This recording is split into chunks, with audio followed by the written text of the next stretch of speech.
រមៀតខ្មែរយើងប្រើប្រាស់បានច្រើនប្រភេទច្រើនទម្រង់ណាបងប្អូនក៏ប៉ុន្តែថ្ងៃនេះខ្ញុំសូមលើកយកផលិតផលមួយដែលកែច្នៃចេញពីរមៀតជាផលិតផលមួយដែលបានដំណើរការអស់រយៈពេល76ឆ្នាំហើយផលិតផលនេះគឺផ្ដល់ប្រយោជន៍ច្រើនមែនទែនទៅដល់សុខភាពដែលអាចព្យាបាលក្រពះពោះវៀនហើយមានសារធាតុផ្សំពីធម្មជាតិដែលអាចជួយព្យាបាលរាល់បញ្ហារលាកផ្សេងៗនៅក្នុងសារពាង្គកាយជាពិសេសចាស់ៗដែលគាត់មានជំងឺរលាកសន្លាក់អីក៏អាចពិសា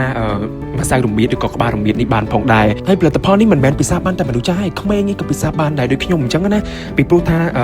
រមៀតនេះគឺជួយបណ្ដេញជាតិពុលក្នុងខ្លួនជួយបន្តបង់បានស្រួលហើយក៏មានជាតិ collagen ផងដែរជាតិ collagen ធម្មជាតិដែលជួយឲ្យសាច់ឈាមយើងភ្លឺថ្លាសាច់ចាំក្មេងជាងវ័យអញ្ចឹងទៅជាពិសេសគឺជួយបន្ថយ stress ជួយឲ្យគេងលក់ស្រួលជួយព្យាបាលមុខជាំមុនអកម៉ូនការពារខួរក្បាលពីជំងឺវែងវាន់ការពារសុខភាពពីជំងឺទឹកនោមផ្អែមជំរុញជាតិខ្លាញ់នៅក្នុងសារពាង្គកាយរបៀបពិសាវិញគឺស្រួលមែនតើបងប្អូនគឺដាក់ទឹកក្តៅ200មីលីលីត្រហើយដាក់ម្សៅក្បាលរមៀតកន្លះស្លាបព្រាកាហ្វេ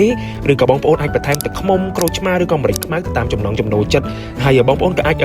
ដាក់ជាមួយនឹងទឹកដោះគោស្រស់ក៏បានដែរបងប្អូនក៏ប៉ុន្តែត្រូវកម្ដៅឲ្យក្តៅសិនអញ្ចឹងណាហើយបន្ថែមម្សៅក្បាលរមៀតកន្លះស្លាបព្រាកាហ្វេរួចជាការស្រេច